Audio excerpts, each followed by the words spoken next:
Filterless podcast. Dr. KK, how you been? Good, baby, good. This is Michael Lindsay here. We are here for another episode of the Filterless podcast. And good to see you this evening, brother. Sir. Good to see you. We've got a great dinner planned tonight. Excited. I can't wait. Excited. Looking forward to that. But we're going to do this podcast first. Go. So, some stuff going on in Houston. Rodeo just ended. It's one of the largest rodeos in the world. Wait, it's over? It's over. It just ended.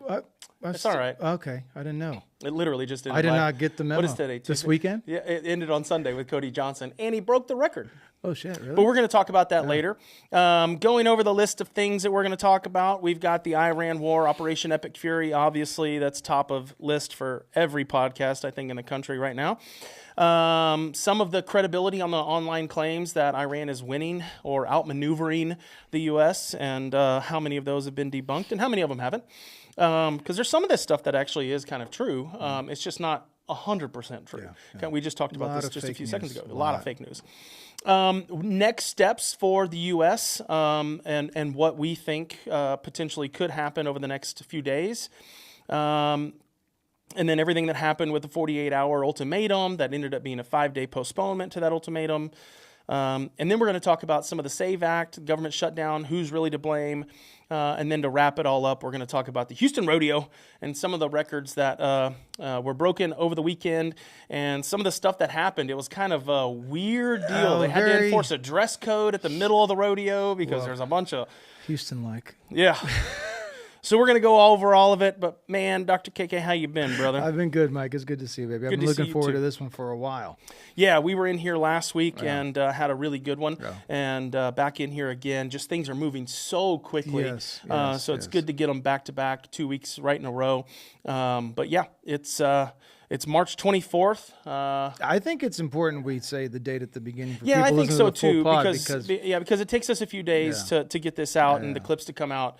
And again, we don't know everything at the time. It's so funny because you look at some of the clips that we've got, and I'm like, oh, that wasn't right. That changed overnight, you know. But some are pretty good, though. Some are pretty good. Like even from like season 1. Sure, I agree. There was some stuff that we were predicting back then. Yeah, I like that. Yeah, we need to do a prediction post maybe. Because, I mean, we've been... No, we did. We've been wrong on some stuff, but we've been right on a lot of stuff. Remember last week, what was it? The deficit and the oil and stuff. Which I'm winning that one so far. Yeah, so far. Yeah. But it's only been a week, brother. But I'm still keeping tabs. I'm keeping tabs. All right. So current status of the war in Iran and Operation Epic Fury. Right now there's, up until yesterday, this thing was full force, going strong, bombing everything. I think we've hit over 9,000 targets. This was updated on March 21st, so that was a few days ago. But that's the last update that we have from Centcom, is that they've hit over 9,000 targets, and we've flown over 8,000 combat flights with 0 U.S. fighter aircraft lost to Iranian fire.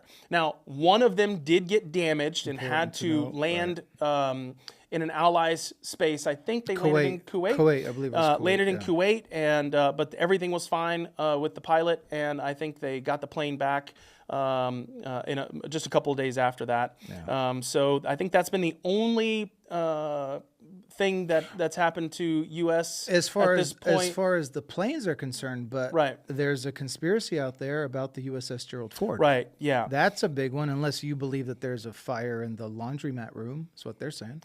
Yeah. I mean, I guess anything's possible. Sure. Right. Sure. And there's also been a Texas refinery that had an explosion. That was weird yesterday. Which I think Iran came out and took credit for that, but I think it was pretty much debunked right away that no, this was an internal problem. Let me see if Iran even took credit, Mikey. I don't know. I think they did. I think they came out and took credit for it. So the U.S. progress right now, again, over 9,000 targets struck, 8,000 combat flights. Iran's Navy has been heavily degraded with 60 or more ships or mine layers either damaged or destroyed. Missile and drone attacks are down 95% from the height. And all of the leadership has basically been killed. Trump did come out and say that they are in talks with the new leadership, but I guess they're not 100% sure, I guess at this point, if the new leadership is actually the new leadership, and there might be some factions of leadership now that are trying to take control of Iran. But there was a post that I just saw to where whoever they are discussing this with, the negotiations, whatever team that they're discussing it with, sent Trump a gift. A gift? A gift. And apparently it had something to do with oil and gas. Have you not seen this? No, you should look it up. Apparently he just came out with this and said, and the only way for them to send this gift, he didn't say what the gift was. He didn't say anything like that. But they were told by them that they were going to send it. They did send it. They did receive it. Is it bugged? And I don't know what it is. I mean, it might be a tanker full of oil, for all I know. But that it is very clear that whoever sent this is the new leader of Iran, because you wouldn't have been able to send it if you weren't. Yeah, I don't think it's real. I think it's fake news. According to unless Trump said it, but Trump said it out of his mouth. But Iran claiming credit for Port Arthur, that's not, according to my sources. Oh, okay. Well, that was just another fake news story that's on TikTok or Instagram, whatever. My boy Greg last night sent me the Port Arthur fire, and he said sleeper cell, and I was like, facts? He's like, facts. I'm like, facts? He's like, facts. I'm like, dude, is this like a facts in your mind, or this is like a facts for real? Yeah, this is on the Associated Press.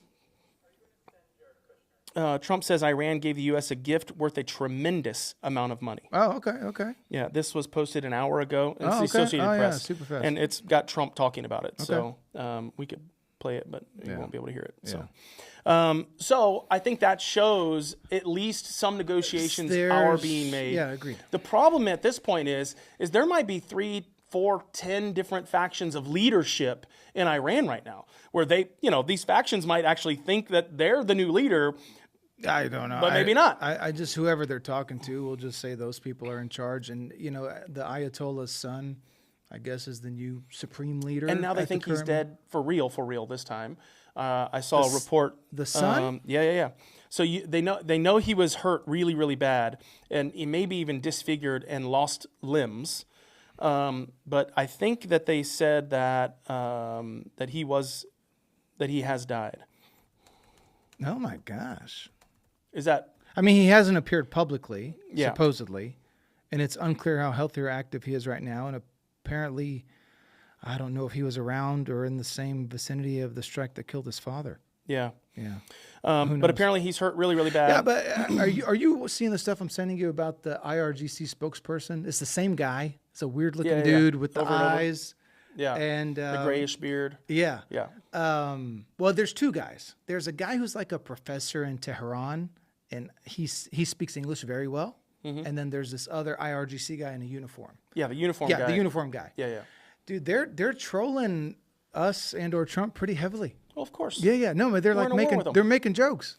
Yeah, well, of course we're in a war with them. No, but they're like making jokes. He told them, Trump, you're fired, and then I know, he said but that's something. what Trump does. They're just mimicking Trump. I know, it's funny. Yeah. I mean, you wouldn't expect that from you don't them. Expect it from them. Yeah, that's what I'm saying. So some of the stuff that I want to talk about with Iran is some of this credibility of, there's some online claims that are saying that Iran is even winning this war, right? I think you've seen this. Or outmaneuvering or not doing as badly as, what we're receiving as our news in the U.S. Which, I mean, I don't know who's winning or losing, but let's put it this way. Iran has definitely held their ground. Let's put it that way. In what way? How do you think that they've held their ground? Okay, the Strait of Hormuz. They let an oil tanker pass that traded in Chinese yen, I believe. That's a fact. So Trump is basically, he told them, you have 5 days to open the Strait of Hormuz. If you don't, we're going to take out all your energy. Hours. Right, 48 hours. Then that became 5 days, and now we're in peace talks. So how can you not say that Iran, I guess, won that particular battle, if you will? I don't. Well, you know what I'm saying? We don't know yet. But like Trump made a claim, and he was very stern about it. Right, in 48 hours. Right.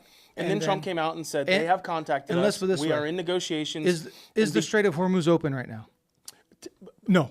No, that's not what Iran says. Iran says it's open. No. It's not open to America and the rest of the world. It's only open to We don't get our oil through there. No, but I'm saying it's not. It's still closed, essentially. They didn't make any policy changes Iran has come strait. out since day one and said that the Strait of Hormuz is not closed.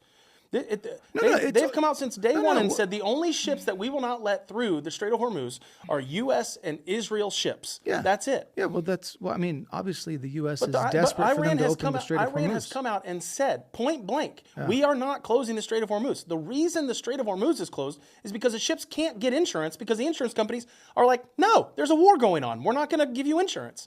Yeah, okay. I mean, but that's why. Well, because even Iran stated media, state media from Iran is saying the Strait of Hormuz is not closed. That's their That's how they get their money. If they don't want to close the strait. No, I understand that. What they're saying is you can't take U.S. or Israeli ships through there, or we will bomb the hell out of them. Right. But the strait is technically open. We're not stopping people. Iran says they're not stopping people.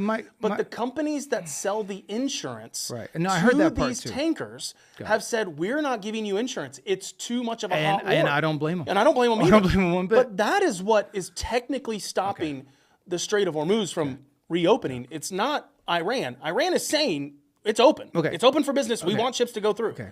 I'm not saying, let's forget the whole Iran's winning, USA and Trump is winning. Just forget that. Let's just talk about specific details about what we know. Because you and I discussed this, Mike. Man, we don't even know what the hell's actually really going on. It's very difficult for us to try and decipher this stuff, you know, unless we're sitting there all day trying to double check everything. You get a piece of information and you said it, you got to spend 30 minutes even fact checking the damn thing, see if it's true. Yeah. Okay, I'm talking about Trump's tweet. He told them you have 48 hours to open it. They didn't open it. They kept it the way it was. That's my point. So they kept it the way it is. They didn't make any policy changes to the Strait of Hormuz. I don't think there's any to change. They're saying it's open. No. Trump is demanding a policy change. But what I'm saying is that Trump said you have 48 hours. Right. To do what? To open the Strait of Hormuz. Okay. So, right. That's what I said. What I think he meant is you have 48 hours to figure out what y'all want to do. Do y'all want to keep going or do you want to negotiate? You have 48 hours to go back to normal. Right. Right. And so then I think what happened is, or what we're being told happened from the Trump administration, right? Let me make that very clear. What they are telling us out of the White House is that the new leadership in Iran has reached out, said, don't do that. We want to start negotiations. We're not who was in charge. We're the new people in charge. We're even going to send you a gift that's worth a lot of money to show you that we are actually the ones in charge. Let's see what this gift is. I'm going to research this. He wouldn't say. He wouldn't say what it was. He said it's about oil and gas. That's what he said. He said the gift was something oil and gas related, right? Okay. So if that's all true, right, then I think that the 48-hour thing worked. And I think what he's saying is like, okay, since you've come to the table and you're willing to start negotiating on our terms, I'm going to give you 5 more days to figure this out.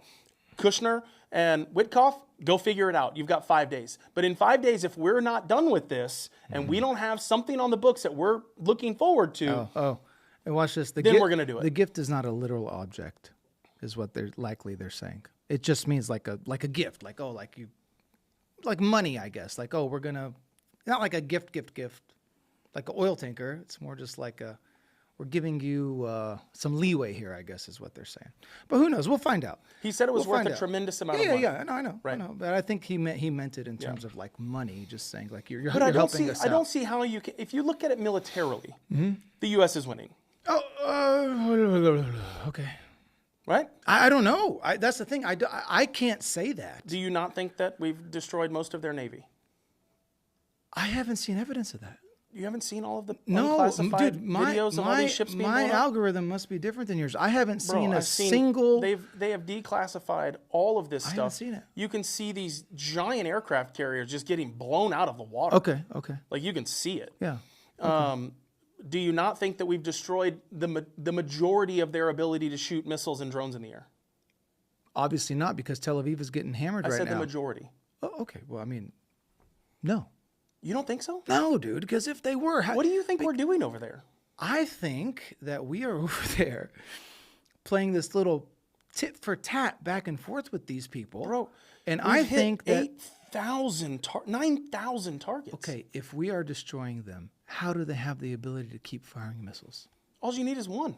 Okay, but I'm seeing video of like Israel getting hammered. I'm sorry, I'm seeing it, and that's not fake news. Well, I don't know how, because I don't either. That's my point. There haven't been There haven't been that many fatalities in Israel because of it. Well, no. Netanyahu himself yesterday said, "Oh, look, they shut down." It's actually a very interesting video of Netanyahu screaming at the top of his lungs how Iran targeted innocent civilians. He kept saying targeted innocents. He said it like 3 times, and I'm like, these words are coming out of this man's mouth. Yeah. Like how? Like this is like Pot calling the kettle. laughable at this point. Yeah. You know, and almost like we should all be outraged. I'm not saying that we're not getting propagandized. You know that I know that not everything that that the White House or the administration is telling us is the truth. Right. I believe that. Yeah. But I also believe that I don't think you would have these 22 other countries coming to the table and saying, okay, we'll help now, unless we were absolutely destroying Mike, Iran. what was our objective there? You know, that I don't know. Regime change. It was regime change. What Trump has said is that it's for the nuclear program. Okay, the nuclear program that... To dismantle their nuclear ambitions. Sure. And that's the propaganda, because if you look up how many times Bibi Netanyahu himself said that they're weeks away from a nuclear bomb, 2 months away from it. He's been saying this since like the 80s or 90s. It's disgusting. So that's the most propagandized thing out there, is that Iran's trying to develop a nuclear weapon. They are. And we... They are. That's been proven. Well, here's my point. Do they have a nuke? No.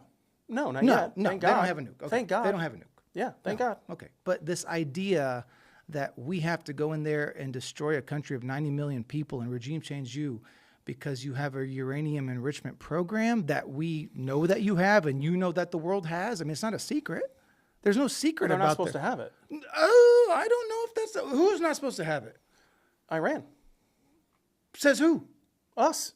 That's why we were sending them, that's why we were sending them money. But that's the whole reason for this war, because we shouldn't have this moral authority. Listen, it's not a moral authority. We went to Iran and we said, look, we'll give you billions and billions of dollars, just don't get a nuke. And they're like, okay. No, you're the one that told me yourself that Trump, first day he got in there, he nixed that deal. No. This was a deal before that. But there's been sanctions on Iran to not have nuclear weapons since before Obama. No, the Iran nuclear deal that Obama did, that was the worst deal ever, right? Okay. Right. Terrible deal. Okay. And Trump ripped it up. Okay, so Trump ripped it up. So now you still want Iran to hold up their... The other deal their... was still in place. We've had older deals. And Iran hasn't just had deals with us. They've had deals with the rest of the world, That's what I'm saying, Mike, is that if Trump went in there and tore up the Obama-Iranian nuclear deal, and then you're telling... Because Iran wasn't going by the deal. Like, we're going to give them billions and billions of dollars, but they're not. You're not going to hold up to your side of the bargain? Based off of Israeli intelligence? Based off of what? No, based off of Iran's own media.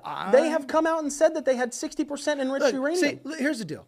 The way this is going is that, like, I'm Team Iran, you're Team USA. And that is not... that is not the case. That is not the case. Just so you know, what this is we are on the same team. Yes. The difference is that his algorithm's different from my algorithm. And so he's getting a lot of different conversations. And I'm getting a lot of different conversations. And we're trying to flush out what's real and what's not. For sure. That's what this whole conversation is. But this is why we can leave this room and hug each other and go have dinner after this with our wives.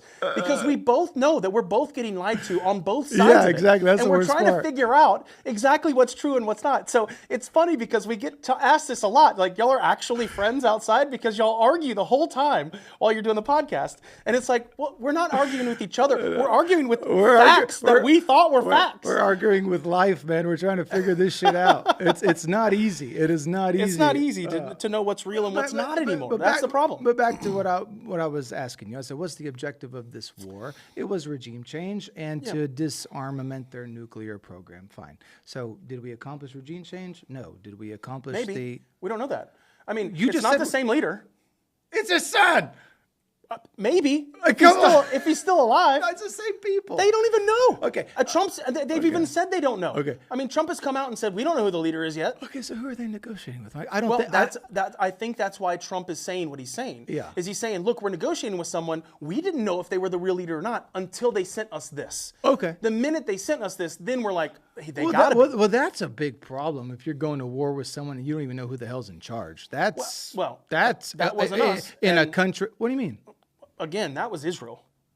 And who was right there to back up little big brother. I understand. Little big brother. That's a good term. Who's little big brother? I don't know who's doing what to who. I get it. Yeah. No, I'm saying. Yeah.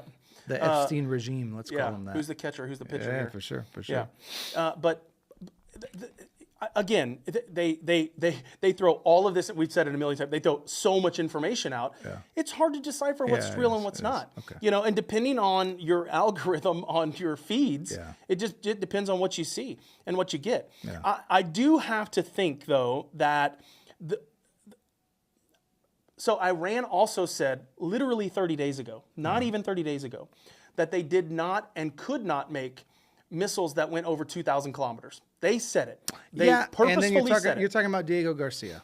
And then all of a sudden, there's 2 that have 4,000 kilometer range. If they're willing to lie about that, they're also willing to lie about everything else. Yeah. If they're willing to kill their own citizens, the guy literally comes out on TV, and the lady's like, "What do you say about the 32,000 people that your regime murdered, your own citizens, for dissent?" And he said it wasn't 32,000 people; it was 3,200 people. Mike, Iran explicitly denied being behind the attack. Officials called the accusation a false flag, and I recently heard information that it came from an Israeli submarine. On the Diego. Yes. So just to throw it out there. I know, dude, just to confuse you. You're always going to have. Okay, that. But I'm telling you.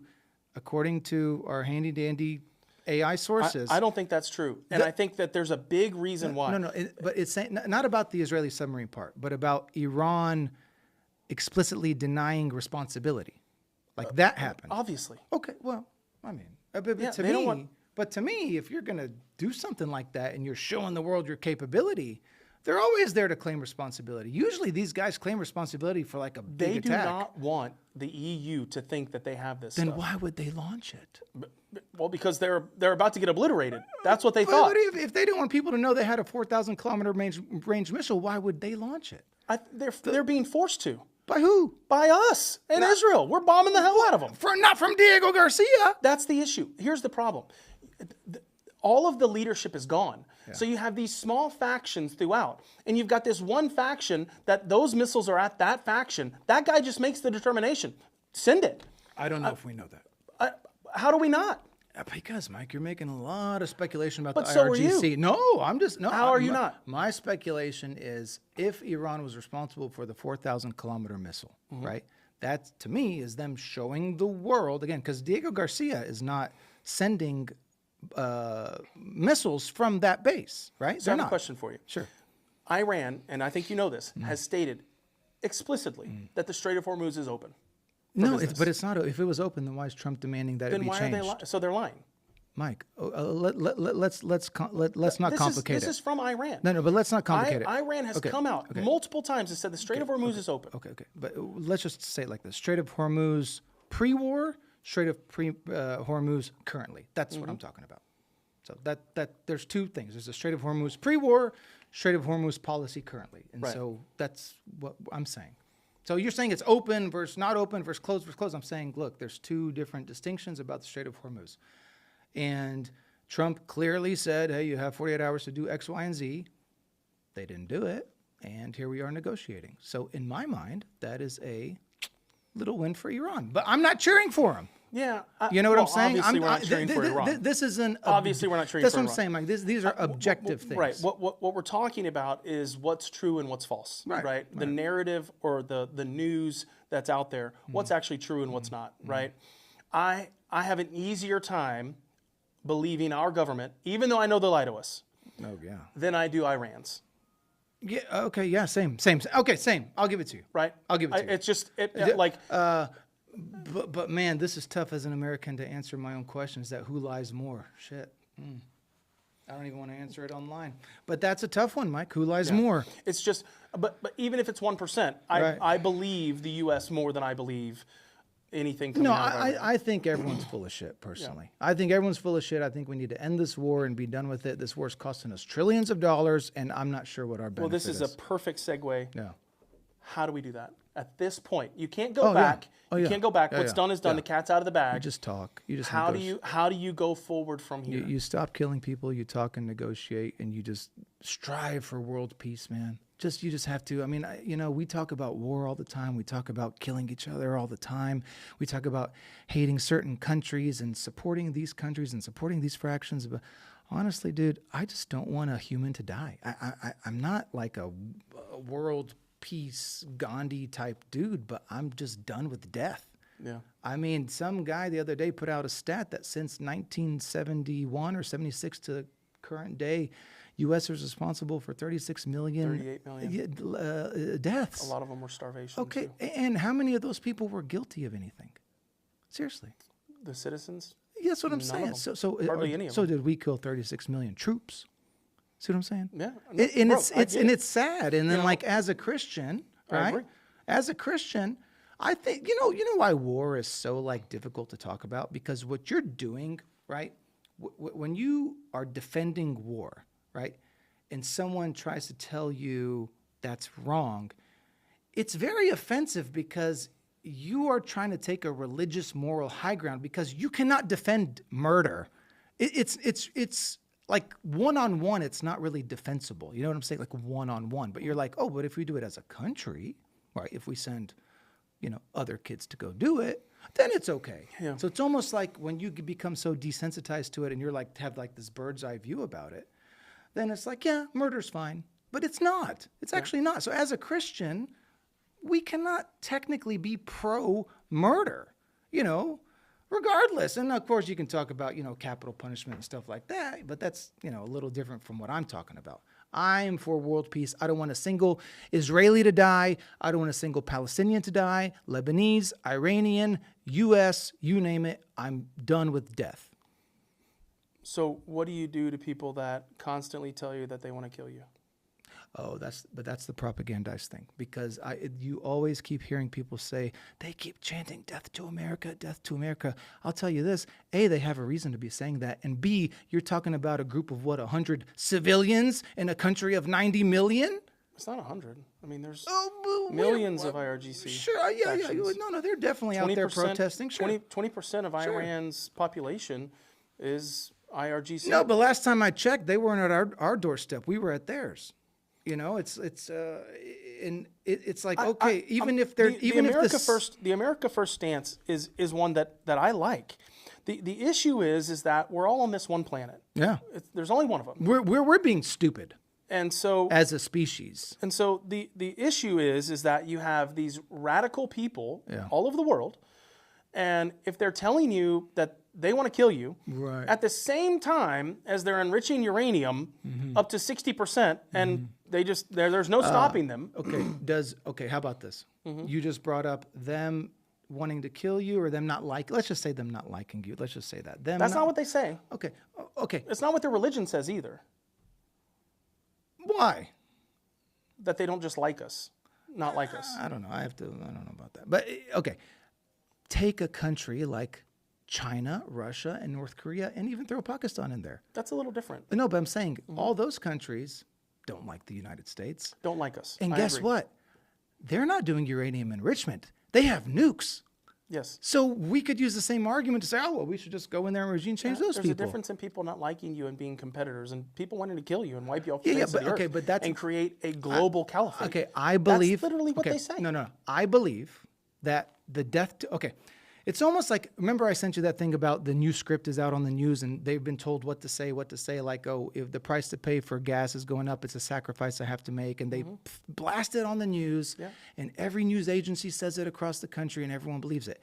The chanting of death to America, like if you go back and see how many times was that phrase said on the news and online, I believe it's a psychological operation. I'm not saying they didn't say it, but I'm saying that has been implanted in our minds as Americans, that these people are an imminent threat to us, when you got Joe Kent, the director of counterterrorism, literally saying they were not an imminent threat to us. And I don't believe they were an imminent threat to us. I believe Israel... So are you supposed to wait until they are an imminent threat? No, but but Mike, okay, North Korea hates us and has nukes, right? Yeah. Okay, so do we wait? But they don't... There's a difference in hating someone, disliking someone, and wanting to kill them. No, but that's my point. I think it's a psychological operation. They've been planning this war forever. Has tried to hurt the United States at our military bases in the Middle East? Oh, of course. That's happened over the last 20 years. 47 years, actually. Yeah, of course. I mean, dude, why would Iran... So what are we supposed to do? Why would Iran like us? Unfortunately, we didn't start this, what I mean by, like, our generation. Right. Okay, I got you. The set of people that are currently on Earth right now didn't start this whole thing. I mean, It started decades and decades and decades ago. Sure. Yeah, it probably started when the USA and the CIA was responsible for the overthrow of that Mugdase guy in the 50s. Yeah, I mean, we totally uprooted their country, man. I'm not saying that what we did 50 years ago is the right thing to do. Right. Obviously not. Obviously. But you have to deal with the cards that you're dealt. I just think the Death to America psyop thing is taken a little out of hand. That's all. I mean, to me, that's like perhaps it's like a huge excuse. It's just like, oh, well, they're gonna attack us. They're gonna attack us. They're gonna attack us. They're gonna attack us. They keep repeating it over and over and over and over to where it gets hammered in your head, like certain numbers throughout history, like certain things throughout history. It's just like they hammer it. Obviously, there's propaganda in this. Obviously, there's propaganda in this. It's just if you look at, I have to look at the whole, right? If it was just the United States and Israel saying Iran's this, that'd be one thing. But it's not just us. It's literally everybody over there is saying the same thing. Like, yeah, these guys are crazy. Mm-hmm. These guys are absolutely nuts. We just want money. Like Saudi, UAE, Qatar, Jordan, all these other places, they're just like, we just want to make a lot of money and leave us alone and we'll leave y'all alone. Just let us make money. And they're even saying, like, Iran's crazy. These guys want to kill us too. They are very extreme, Mike. I'm not going to take that away from them. They've killed a lot of their own people, a lot of kids. I mean, it's very extreme. But that's like North Korea is even more extreme. That's what I'm saying. It's like you don't want to. Yeah, but North Korea is not out there going and bombing our U.S. embassies. We bombed them first. We bombed them first. Again, you have to go back decades to say first. Yeah, like who started this, right? Right. Well, that's the problem. All this stuff started in the 50s. Well, but this most recent World War III, it started October 7th. You can just say that. Like, everything was cool until October 7th. Not cool, but there wasn't like this powder keg that just like blew up. And why did October 7th happen? Because the Palestinians are occupied. Because the people in Gaza are living in cages and 2.2 million people in like a radius of like 7 miles, about like 12 or 20 miles. It's disgusting. They have no access to the sea. They have no airport. They have no education. Poorest country on earth. They keep reproducing. It's terrible. And it's been that way since like 1967. It's 2026. Why? Oh, because that's what happened. I mean, they came in and they killed our land and killed our people and stole our land. I mean, that's why. Who? The Israelis. And after Israel came in and did that, who took over Gaza? Oh, you want to talk about Hamas? Yeah. Hamas was with elected the help of who? With the help of Qatar, Hezbollah, Iran, and Bibi Netanyahu. Yeah. So that's what I'm saying. This is obviously what's happened in the Middle East is a direct result of regime change that many countries have tried to do over there for decades and decades and decades. And the reason Iran is in the position that it's in is because of what we did in the 50s there. And it led to this theocratic, crazy government to be put in place. And this is why people have to understand history. I'm actually very scared that history's almost going to be like lost, Mike, because think about this. We have the internet, we have AI, we have all this stuff. Like, you think, like, our kids aren't even keeping up with this shit. No. You see what I'm saying? So if they're not keeping up with it as they're alive, no one is. You think their kids are going to keep up with it? No. So this is like very, very, very scary, man. History is like almost dead to a point. Like, people are going to be born in this weird Matrix Hunger Games society, and they're not going to teach how they got there. Well, and you're also not going to know what's real and what's not. I mean, we have to deal with it every day. Yeah. Just in our normal lives. I never thought about it that way. That how freakishly scary that is. I mean, the kids aren't keeping up now, no. And here's most adults aren't keeping up now either. They just just kind of see what they. Okay, why do me and you keep up? I can tell you for me, and then I want you to give me your reasons. I keep up because I cannot keep my head buried in the sand as much as I'd like to. Like, I really would like to. Like, when I was a kid, economy's good, country's moving. I don't care, Republican, Democrat, who gives a shit? Everything's cool, everything's kosher. You're making money, you have a family, relative safety. We're going to get in that with Houston. And then now it's like, whoa. Everyone slow down. I got inflation doing this. I got crime doing this. I got this fringe issues being shoved down my throat. It's like, I didn't want to be in this game. Like, they drew me out. You know what I'm saying? I would much rather be head in the sand in Cabo and like, I wish I didn't care. Yeah. I swear. I mean that. What did I tell you when you went on vacation? What? I was like, stop looking at this stuff for at least 4 or 5 days. Yeah. No, you didn't. You kept sending me stuff. No, because even Amal said, she's like, no, can you just relax? I'm like, well, here's the problem, honey. If you take 2 days off, you don't know what the hell's going on. Like, it's hard. That's funny. Like, it's hard to catch back up. I try to take a few days off here and there. I mean, we should. We all should. Yeah. But, I mean, the reason I do it is because, one, it's a global world, right? You know, things that happen, you know, in an economy in Iran can directly affect our economy here. And I deal with a lot of large corporations in my day-to-day job, and I need to know kind of what's going on around the world. For shipping especially and oil stuff, man. oil You and got to gas know about prices your and stuff shipping. like that. Right. For sure. The second reason is for my kids. Yeah. Right. I want to make this place as good as it was when I was growing up and have the opportunities and the possibilities that I had that got me to where I'm at today. I wish. Right. Man. And it just seems like a lot of the opportunities are being taken away from us. Right. And that upsets you. And it upsets me. me. Angers you. And that's why I want to get my voice out there and I want to talk to people about this because I want everyone to have the opportunities that I had. We came from nothing. You know this. My mom cleaned houses. My dad was unfortunately a horrible alcoholic growing up. Like we came from nothing and we built a small business and we were able to do really, really well. And then I took that business and I'm trying to take it to the next level. And I want my kids to be able to have that same exact opportunity. Right. And so I think that you have to be, you know, involved in these things to have a voice. I think we have to have a voice. Yeah, I think we have to stay like aware because if everyone has their head, okay, Amal made, I probably shouldn't say this. She made a comment. She goes, well, about going to the airport and stuff. She goes, I don't want to go to the airport with you. And by the way, there was a time period where I got stopped. Like at the airport, like for real. Oh, really? For real. I mean, my name is Khaled Khalaf. I mean, it's not a very. You're not white enough. It doesn't roll off the tongue, you know. I used to get stopped all the time too for the secondary check. Like, like they're calling Vivian people. would be like, "Oh my God, he's getting stopped again." Yeah. Like every time. So she was like, "Oh, I don't want to go to the airport with you." I was like, what are you talking about?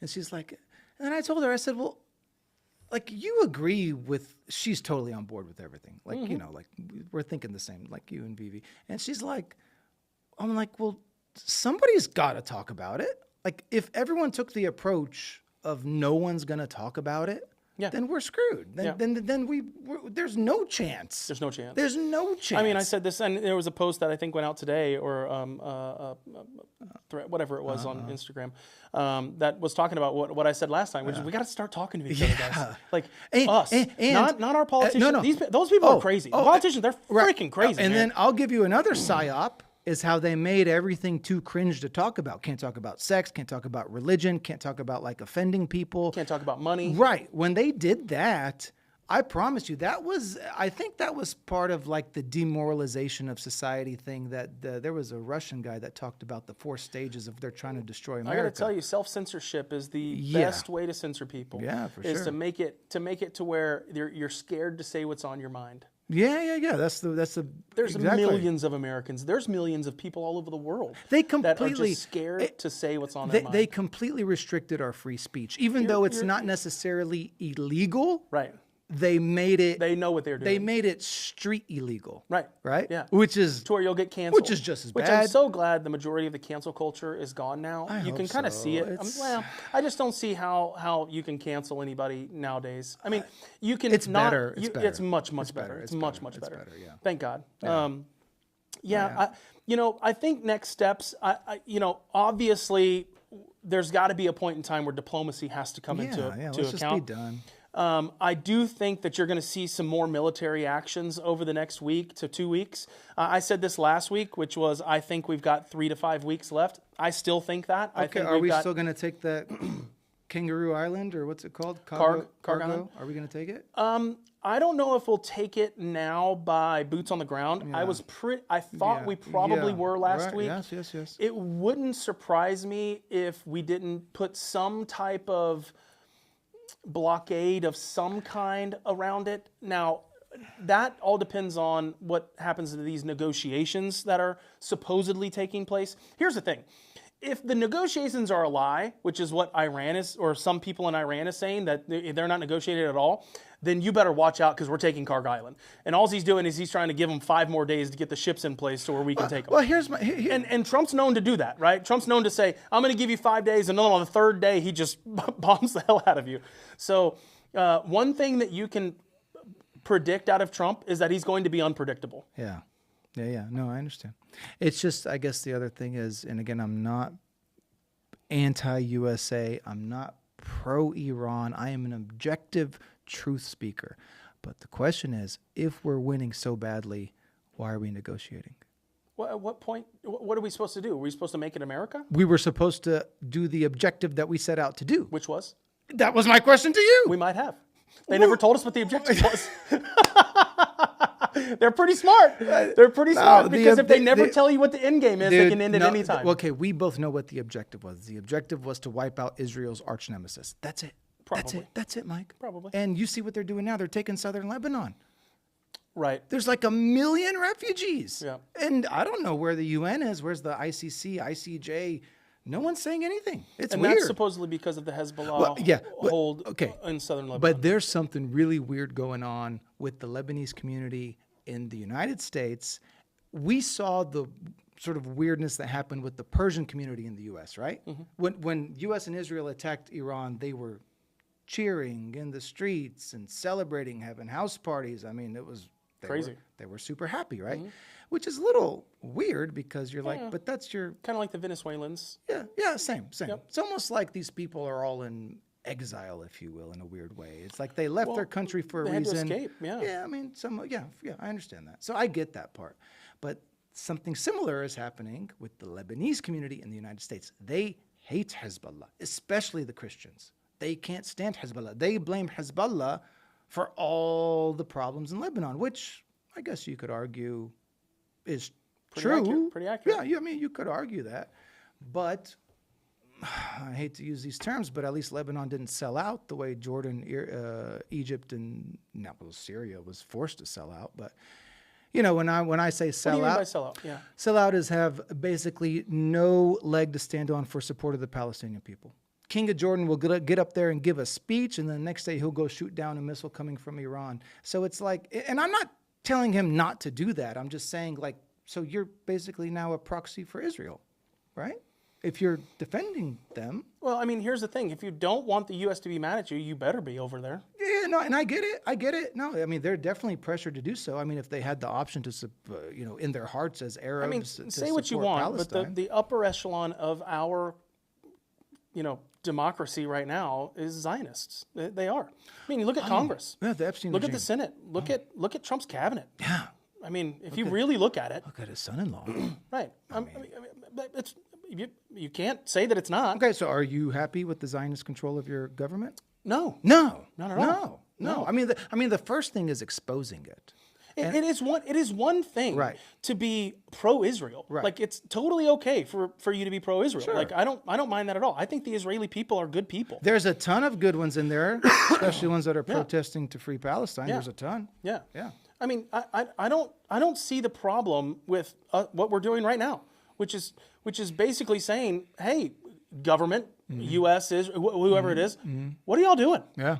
Like, give us some answers. Yes. Don't just think that you can do this on your own. Like we like I said last week, we still have a constitution here. Yeah. Like you still have to kind of yeah. I mean, you would listen to what we say. You would agree most Americans are against this war, right? I don't know. I mean, where would you put it? I don't know. I mean, I'm not saying it's 80-20, but where would you put it? I'm not sure. I mean, I do my own little polls, like with my friends and stuff. Here's the problem. Yeah. Pro-Israel is on both sides. I mean, the Republicans and the Democrats. Dude. So it's kind of one of those points to where it's like this is probably one thing where the Zionists on both sides of the aisle are happy. But Israel lost. I mean, they had 100% of support from this country. The only people that didn't support Israel were like Arabs that knew the truth about their history, to be honest with you. And, certain Catholic and Orthodox Christians too, who understand that Christian Zionism is a cult. That's the other thing too. So there are some people that knew the truth behind that. So their tank was full, dude. And then you had October 7th. And then guess what? Then their cup ranneth over. how full they were with support for Israel, right? We support this and the pins and I stand with Israel. I mean, dude, I was like, shit. Like as a Palestinian, when that happened, I was like, oh man, that's not good, right? Yeah. And then Gaza happened. And then what happened? Initially, yes, I stand with Israel. I mean, they're blowing up kids and people are saying I stand with Israel. I mean, and then it got to a point of like, whoa, okay, you guys need to pull the brakes a little bit here. There's a little too much death and destruction going on. We're talking about 2.2 million people. You can't do collective punishment, as Tucker Carlson says. So now they're way worse than when they started. I mean, their battery is like less than 50% right now. I agree. Yeah. So, I mean, they ended up shooting themselves in the foot. But now you understand why October 7th sort of needed to happen to give them enough ammunition, no pun intended, to do what they did. I mean, I got to tell you, there's a lot of circumstantial stuff around October 7th. Yeah, and Charlie Kirk knew that more than anything. You know, I've never been to Israel. I can only go by what people have told me. But it'd be hard-pressed to drop an iPhone in Israel and then not have it know that it's about to happen. Mike, there's IDF for them to have everywhere. For them to have these people fly in on these kites, basically. These little, like, paratroopers. And Israel not know it? That just seems very odd. Well, not only not know it, but then not respond to it. Right. I mean, not knowing it's one thing, but then not respond. How many hours they let them go? And it was terrible. I mean, I saw it, and when I saw it, I was like, to me, it was like a 9/11 in a way. You know, almost. I mean, to be honest, my sister woke me up with 9/11. She called me. This was like landline upstairs. She called me and said, Khala, they just blew up the World Trade Center. And I was like, dude, you seriously just called and woke me up for this shit? And I hung up the phone because I didn't know what was going on at the time. It just, it was just like a news story. You know, we like were teenagers. She blew it, and I didn't know about the plane and stuff. Then I get to school, everyone's crying, school's closed. I mean, it was a very traumatic day. Yeah. Everyone knows where they were on 9/11 if you lived through it, right? Sure. Just like the song said. Yep. So to me, watching the October 7th footage was like another 9/11 for me, but it even hit home harder because I'm very confused at this time. I already think 9/11 has some false flag, elements to it. Seems to be. And now I'm watching this unfold, and I'm like, this is impossible, Mike. Like, not only is this not possible, there's no way they're going to let him go on doing that for that long. So all of us had red flags up immediately. Yeah. And Charlie Kirk was one of those people, too. And he said it. You saw that clip several times. He goes, and then there was supposedly a stand-down order. He's like, you can't blow your nose on that border without someone from the IDF knowing that you're doing it. And we know that because we have so many videos of them just like sniping people through the fence. Yeah. I mean, that's a real thing. That happened. This is not a joke. So Charlie Kirk knew it. Again, and that we can segue into the Joe Kent thing with the Charlie Kirk thing too, because he alluded to it with Tucker. I don't know if you saw that clip. It was very powerful. It was Joe Kent essentially admitting that the investigation into Charlie Kirk's murder in terms of ties with foreign intelligence was intentionally squashed. He says it. Yeah. And it's like, why? Yeah. I don't know. Yeah. And it's hard to, again, with all the information, it's hard to know what's real and what's not. Yeah, man. Yeah, I agree. It's a crazy time to be alive with as much information as we have. We're as ill-informed as we ever have been. We're so informed that we've become ill-informed. Right? We're so connected that we're not connected. In every way. In every way. Well, exactly. Like, to be honest, that totally holds true for social awkwardness, right? Yeah. It's like, we're so, like you said, people that are obsessed with their phones, they can't talk to people one-on-one. Yeah. It's weird, but it's a tragedy. That's a known fact. Yeah. All right. Well, we pray for the Iranian Yeah, we do. Me and Mikey don't want anyone to die. We also pray for our politicians to make some of the right decisions here and not be so war hawkish. May the good Lord anoint Thomas Massey. He's like my only savior left in there. Yeah. All right. On to some other fun topics. The SAVE Act and the government shutdown. Who's really to blame? All right, so here's the facts. The SAVE Act, Safeguard American Voter Eligibility Act, requires proof of U.S. citizenship to vote in federal elections. It passed the House 218-13 on February 2026 with a Trump and Elon Musk backing. Senate needs 60 votes. Dems filibustering it as voter suppression. Showdown trigger. Partial partial DHS shutdown of 260,000 plus employees affected across agencies, including ICE, Border Security. The House passed a bipartisan DHS funding. Senate Dems blocked the extensions unless clean, which means they'll block it if the SAVE Act is on there. And the Trump GOP insist that SAVE must be tied to any deal. No deals with Democrats unless they pass SAVE. Yeah. The blame game. Dems call it, the GOP view is that the Dems are causing the shutdown by filibustering voter integrity and rejecting clean funding. That's a joke. The Dems view is that the GOP Trump created this crisis by demanding SAVE, which they call extreme, instead of passing standalone funding they already supported. Public polling, though, is mixed. Some older polls showed more blame on the GOP Trump, and current rhetoric shows both sides digging in. There's no full government shutdown yet, just the DHS-focused shutdown. So, you can look at it two different ways. The Democrats can say that it's the Republicans, and Republicans can say it's the Democrats. What's your take? My take, brother, is that the whole thing is ridiculous, and this idea of government shutdowns is a complete travesty. It never really happened when we were kids, or if it did, we didn't hear about it. And now it just seems like unpredictable. I mean, I didn't see this coming. Did you? I mean, it's been going on for 5 weeks. Yeah. So, I mean, when it happened, it was a surprise to me. I'm like, we're at war and now I don't have TSA? Yeah. Like, that's kind of crazy. I mean, good God, like, take it easy on us American civilians. Why don't you make it easier for homegrown attacks? Yeah, government. Don't make me hate you more. You know what I'm saying? Like, that's a little too much. So, and I'm flying out Friday.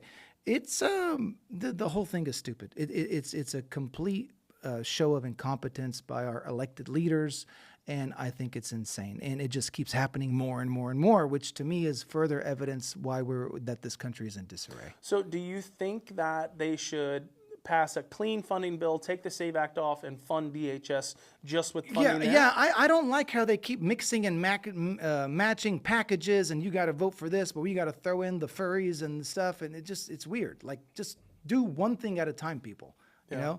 And so when they try and lump all these things together, then it just messes everything up. They create stalemates intentionally almost. I don't understand like what they're doing. They have enough money to send ICE to just stand there, but they don't have enough money to pay the TSA people. Well, ICE is funded. TSA is what needs funding. That's what I'm saying. Now. But it's like how much money are you paying ICE to be there? Like that money could be used to pay TSA. Just figure it out. Yeah.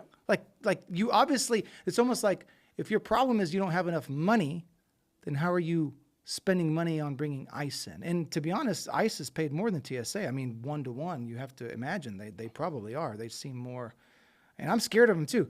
I don't like ICE. TSA doesn't scare me one bit. You know what I'm saying? Why does ICE scare you? Oh man, they're scary, bro. What are you talking Why? about? They wear bandana. They cover their faces and they got machine guns and shit. No, I've never seen an ICE agent. I don't want to see an ICE agent. Really?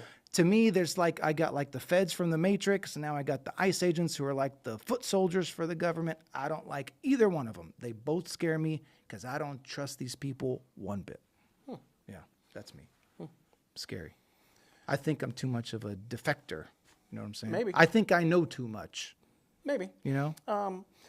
I'm not scared of any of them at all. If I see one, I'll wave at them and I'll go about my business. I won't walk up to them and be like, "You're doing such a bad." I wouldn't do that to anybody. No, exactly. I mean, which is why I've never been to a protest. I never plan on going to a protest. Plus, they facial ID everyone that shows up to these things, just so everyone understands how this works. And I know that they're facial ID everyone, no matter what. Yeah, exactly. No matter what. Doesn't matter what. Yeah, which is another. Literally at the airport, they're doing it. Literally. Oh no, right in front of you. No, but but you know it's optional. Bro, they're getting you. No, I know. I mean, dude, okay. They got you. Look how, dude, I'll sign up for Clear. Right here. No, I'll sign up for Clear, so I'll give them my eyeballs. Yeah. But then when we go to TSA, I'm like, no, I don't want to take a picture. You know, but it's like, well, shit, I hope maybe Clear is Palantir's got all of it anyway. Yeah, it doesn't that's what matter. I'm saying. It's like, who owns Clear? And if Palantir doesn't, Apple does. Yeah. No, but you can not take the picture at TSA. I understand both sides, right? I understand the Democratic side, which basically says, why are we throwing a SAVE Act into a bill that's funding DHS? That makes no sense to us. Right. But They both do it. Yeah. Both sides do it. Yeah. Like the Democrats will throw funding for something else on a DHL. It happens all the time. It's called pork. That's literally what the term is. It's called pork. So I guess fundamentally, I didn't realize what I just did. I think I just kind of agreed with the Democrats because I just got done telling you I don't like how they mix and match stuff. And I've never agreed with them in my life, but I sure as hell ain't agreeing with the Republicans these days, Mike. But I do also understand it from the Republican side that you have this. We agree with it. You have this SAVE Act Yeah. that 86% of all Americans, Republican or Democrat, say, hey, we want this to happen. We want this to happen. Sure. And the Republicans are like, okay, we'll try to make it happen. Right, and the Dems are like, we won't even vote on it. Even, we'll filibuster it forever. And so the Republicans are like, well, we'll attach it to something that you have to vote on. So there you go. To make them vote on it. Yeah, they're bullying them. And it's like, even though I agree with it. I see both sides, right? And they both do the same thing, right? So if you want to blame someone, blame the politicians. They're all doing it together. They know exactly what they're doing. Both sides of the aisle. They're doing it together. Both sides. They realize what they're doing. Yes, sir. It's ridiculous. 86% of the people agree the SAVE Act needs to be passed or some form of voter ID needs to be passed, right? Then just put that in front of them and make them vote on it. Yeah, exactly. That's it. Just do that. But here's my thing, though. Don't we have control of the Congress and the Senate? I mean, when I say supposedly. Well, I'm sorry. I have to scratch that. I use the word we. Let me rephrase it. Don't the Republicans have control of the Congress and the Senate currently? How come why do they need to? We don't have a major majority. We just have a majority. Yeah, and so you have to have 60 votes for this thing to pass in the Senate, right? Oh, not 60. just 50. Oh, not okay. just 51. 60. Okay. 60. Yeah. That's why they can filibuster. Well, Cruz will vote for it. Yeah. Yeah. So I hope that they fund TSA and they fund the DHS and all that kind of stuff. But I also hope they pass the SAVE Act. Same. Or some type of voter ID. Same. Something. So, and I think most people, if you polled Americans, it'd be like 90% like, yeah, we agree. I know. Well, we should do both. I know. So why aren't they doing it? Exactly. It's the most ridiculous thing in the world. I know, brother. I agree. Well, brother, on to some Houston stuff. Houston Rodeo 2026 just wrapped up. I had a great time at the rodeo. Nice. Unfortunately, y'all weren't able to go one night. We invited them out. They stood us up. No, not just the joking. case. They didn't stand us up. But they weren't able to come. And we took our kids instead and had a fantastic time. I sent you pictures. I know, that was beautiful. We missed you very much. I saved the picture because I wanted to save it. It was a nice memory for me, too. Yeah, we missed you very much, but we had a great time. I went to, the first rodeo that I went to was Chris Stapleton. Okay. We got invited by a buddy of mine. You said it was rocking. And then I went to Co Wetzel. I don't know what that is. Another country singer. Okay. I saw Shabuzi, best concert I've ever been to. Not lying. Yeah, you mentioned that. Not lying. One of the best concerts I've ever been to. And then, not to interrupt, but I told you Shabuzi shot a House of Pies commercial? No. Yes, I did. When? Yes, I did. When was this? Dude, he did it. He did a Shabuzi commercial at House of Pies for like Visa MasterCard or something. No joke. We shut the whole restaurant down. That's awesome, Yeah, dude. George met him, and then he met the other dude I forgot his name, the guy that's always on. Shout out, Georgie. Yeah, the guy that's always on. He's in the Woodlands right now. Snapchat or TikTok or something. Yeah. That was cool. Gary. Yeah. So rodeo this year was, I had a blast, dude. I haven't gone to the rodeo that much in a decade. Yeah. I went, and we went to Laney Wilson. Yeah. That's the one that we took the kids to, which we invited y'all to go. Yeah. We had an absolute blast. We went to 1932 Cattleman's every time we went. Tell me about this Cattleman's thing, Mike. It was like having Mastros at the rodeo. So who's it's Tillman. Tillman's doing it? Okay. So actually, I guess I can say, I just won't say any names because I don't know if I can say this or not. Sure. A buddy of mine bid to do it. Okay. Right? Bid to have his restaurant there. Sure. And Tillman just basically pulled it out and was like, no. But is it in like a tent or something? Like what is it? Dude, it's a tent, but you get inside. It's like a badass tent. And it's not a tent. Is it the same, like, it's like a Cotton Club tent? Way nicer. Okay, gotcha. Way nicer. Gotcha. I mean, it was like you're at Mastro's. Yeah, literally inside Mastro's. Nice. So it was beautiful. Food was good? Food was excellent. I bet you the food's good. I mean, it's like, It was excellent. Barbecue. It was just like, I had steak. Yeah, but I'm saying. I mean, caviar. We had champagne, wine, Nice. everything. Nice. It was awesome. Yeah. But some stuff happened. So they had a record attendance. Cody Johnson had 80,203 fans on the final night.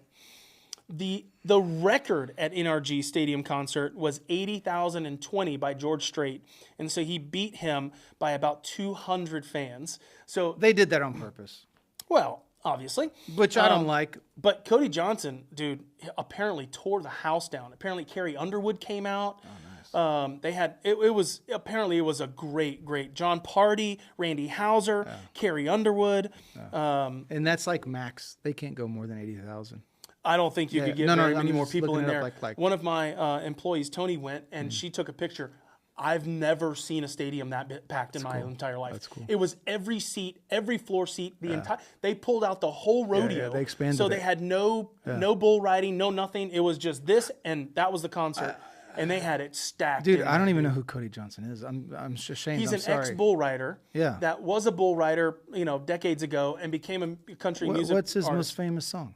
Oh, bro, you get me to lying. I'm not that. You can sing it. I can probably sing it, but we're gonna go karaoke soon too. Oh, absolutely. In Chinatown. We'll actually share some videos of karaoke too. No, we need to go till you But can't. one of the things that happened was like midway through the rodeo, this is what I was trying to talk about, is that they had to enforce a dress code. Yes. Because all these women were going out there dressed like hookers, apparently. Yeah. Like we were out there multiple nights before the dress code. Yeah. I'm telling you, dude. They left nothing to the imagination. Yeah. They were wearing the skimpiest, tiniest little outfits you've ever seen in your life. Ass cheeks just hanging out. Like in those Looked like they're little- smuggling golf balls into the my rodeo, dude. God, dude. I mean, it was disgusting. Damn.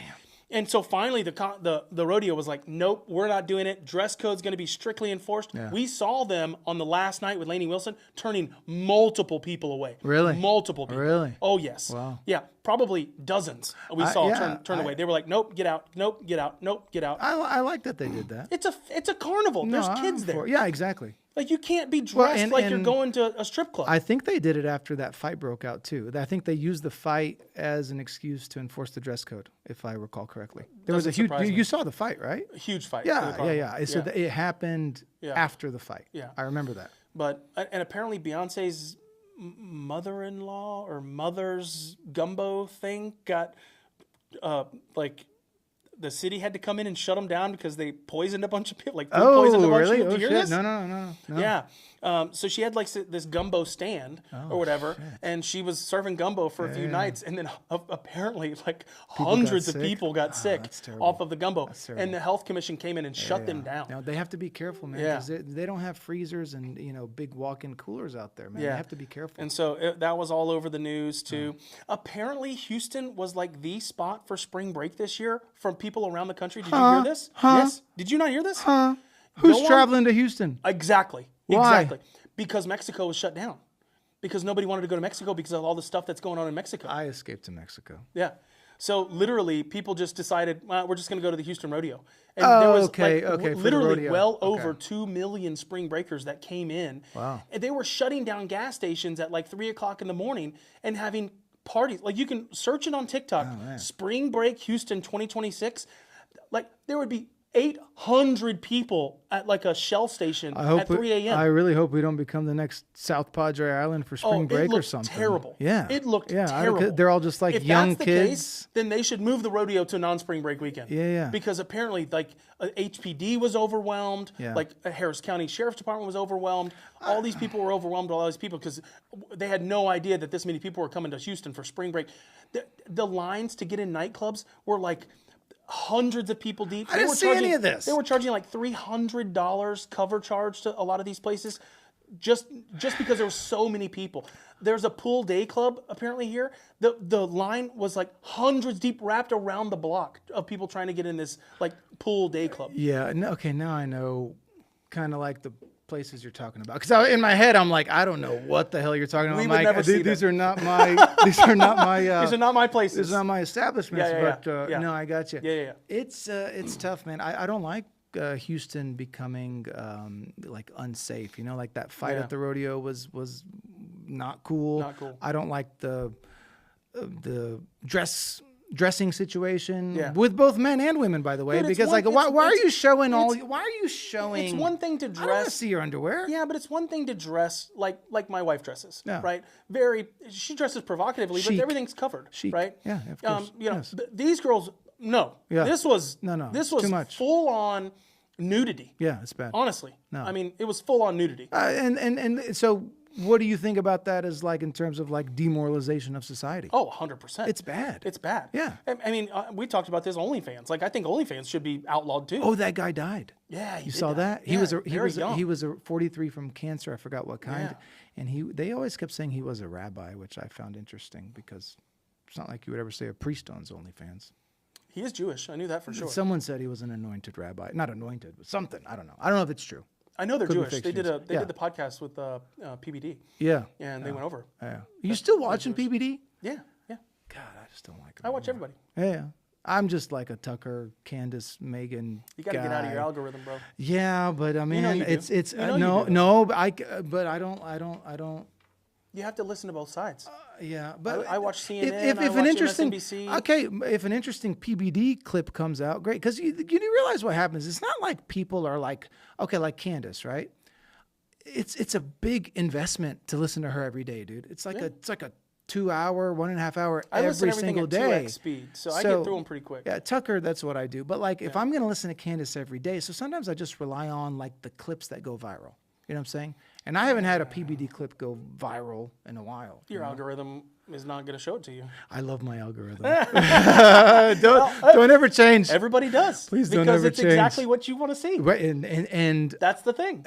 but that can be just as big of a harm as it can. But right, because you know what? I think they are trying to trick me. Absolutely, They are trying to get me to believe a lot of things. And what do we talk about? We have to be open-minded on both sides No, because I agree. we both realize I agree. that no matter what you're getting, something's propagandized. It doesn't matter if you're on the left. It doesn't matter if you're on the right. It doesn't matter. You're getting propagandized in some way. Okay, which mainstream source are you going to go to? I like BBC. But again, it's you got to pick a mainstream. No, No, I'm saying like not at all. this is the game. You got to pick a mainstream. Who are you picking? None. Fox News, CNN. I think all of them are 50% true, 50% false, and I think some of them do it on purpose. Yeah, for sure. Okay, but if you had to pick one, please pick one. Please, I'm BBC. You got to pick one. Fox News, CNN, BBC, it has to be a major. One American News, Al Jazeera. It has to be a major network. Yeah, it's like a game. Go. Curious. Because I haven't. That's a good question. I haven't watched Fox News in a really long time, Mike. That's a good question. And I used to be a Fox News enthusiast. Which one do I trust more? Now, none of them are above 20%. I'm just going to put that I out got there. you. Okay. You don't like just like me. Right. Neither one of us trust the mainstream media. None of them I trust above 20%. So that's the limit. Yeah. I would say, probably still Fox at this point. Yeah. At this point. Yeah. But again, 19%. The problem with Fox for me right now, remember how CNN was like the height of propaganda when it came to COVID? Remember? Right. It was like the height. Remember? It was like Fox News versus CNN. Boom, boom, boom, boom, boom. Mask, no mask. Yeah. Don't vaccinate. And it was just like nonstop. So I was on Team Fox News at that time. Sure. Because I saw the bullshit that CNN was doing at that time. At that time, regarding the pandemic and COVID, I agreed with Fox News more than I did with CNN. Sure. But the problem is now, when it comes to the whole Zionist grasp on the country, and let's not forget how crucial that is with regards to this current war, right? Sure. You can't separate the two. And Fox News is like beyond Zionist control. And I've always known that, but I always just like ignored it. Like Ben Shapiro, right? I used to like Ben Shapiro. I used to listen to Ben Shapiro all the time when he was like a conservative. He was saying good things. I still listen to him. And then despite his stance on Israel and Zionists and AIPAC and I was like, well, I mean, I expect that from him.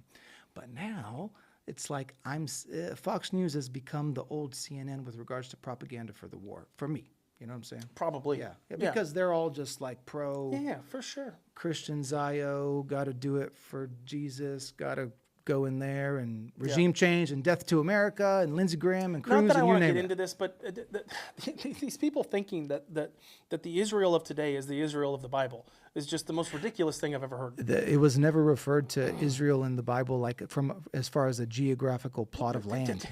Yeah, it was a tribe. The Israel that we know of. Yeah. Was born in 1948. Yes. By atheists. There's no way that they recognized it in the Bible because the Bible was written a long time ago. Theodore, God, what's his name? Herzog or Herzl, like the first prime minister, Ben Gurion. I don't know. It's confirmed, dude, that he was like an atheist. Yeah. These guys. We have a political Israel. Yeah. All right, and we're back. Sorry, we had my camera went out. The minute we started talking about the Jews. No. I know, man. No, but what we were talking about is Israel and the Zionist, and how. Oh man, no, I just lost it. I had it. We were just talking about. I forgot. That's all right. Well, we're going to wrap this up anyway. I do have to say that, with everything that's going on in the world right now, and with all of the propaganda that's everywhere, I always try to end this by saying, let's talk. Peace. Let's talk. Peace. Right? The communication is key here. Real communication between two face-to-face individuals. Loving friends. Right? Yes. Don't go online and just spout this stuff. Like, talk to people. Really talk to them. We also... So behind me, I think you can see it in the shot. I thought it was a bunch of pictures of Houston, Texas, but apparently, like, it has gone through like every country in the world. So our producer was like, "Yeah, at one point you were talking about something, and like this Lebanese flag or whatever came up. We had nothing to do with this. This was just on rotation. So it is what it is." Dr. KK, I love you, brother. Love you too, brother. I'm ready for dinner. I'm hungry. I didn't eat today. But as always, we appreciate y'all. Thank y'all very much. The love that y'all are showing us online right now with all the views is incredible. Thank y'all so much. We're hoping to do this for forever. And appreciate you. Filterless Podcast. We'll see you next week. Bye-bye.